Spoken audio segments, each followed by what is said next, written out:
Takes place 20 years in the future. Post-apocalyptic, post-pulse world. All you do have is your clothes on your back and the food in the refrigerator that's going stale because the power's been cut off. One of the challenges was, of course, to say, we can do this and make it look real. It's a future that probably resembles the Great American Depression of the 30s more than what you might anticipate a kind of high-tech future to be. Seattle is the perfect city because Seattle with a Space Needle, that iconic image so you know exactly where you are. And Seattle is really the city of the future. So what happens if we show that city now in some sort of a decay, you know, graffiti all over the Space Needle? It just really set the tone for the show that we wanted to do. To convey this broken world in production design, yet keep the spirit alive, was the tightrope that we had for every episode. It was that fine edge. They didn't want it to be depressing. They wanted to have it be hopeful. It does kind of break the elegant atmosphere. A sort of a model for what this future looks like is Havana today. I mean, essentially after the revolution in 1959, technology and society just stopped. It just froze in its tracks. The palette is still very rich. The people are very vibrant. You know, they have a sense of purpose.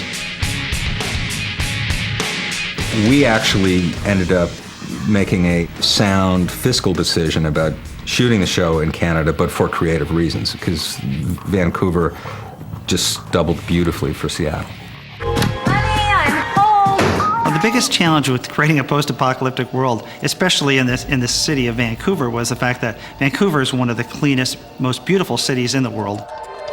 Basically, to create each world, we had 8 days. Scouting through downtown Seattle, there's several really cool bridges, and what we did was we took photos of the bridges, and the cool thing about doing a motion picture set is the fact that we get to take the best elements out of everything we see, and then we come up with our own hybrid. And again, this bridge here, although it looks like it's cast iron, is just simply some wood posts. What we would do, because we needed graffiti at almost every location we were at, so we would roll out hundreds of feet of plastic and have them graffiti on this plastic, and then we'd hang it over a chain link fence and we just cart it to every location we went to, and we always had an interesting background. One of the other key elements to our world was the fact that since the infrastructure was broken, everybody was kind of borrowing from whatever power source, water source was available. So what we got was this wonderful graphic of all these power lines and water pipes. What we're looking at right here is one of the infamous Dark Angel tunnels. These are a series of tunnels that we built knowing that we had to stay underground and have some interesting places to sneak and creep. These may look like real pipes, but in fact they are nothing but plastic. And with very good paint jobs and some texture thrown in to boot, sell very well as a tunnel under any street in any town. We scanned Jessica in the computer. We did a face scan and a body scan and put together a CG Max so that we could use that CG character to do stunts that were beyond what was physically possible to do.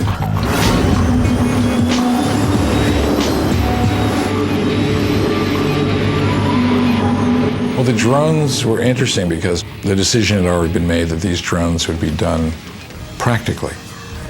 So they had people already at work building actual full-size models of the drones. The problem was that they sort of didn't work. So we ended up recreating the drones in the computer, and once we had them in the computer, we could fly them however we wanted to do them.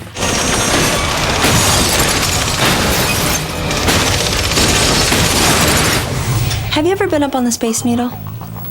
No. At one point we were thinking about shooting the Space Needle practically. In other words, actually going to the Space Needle and shooting it.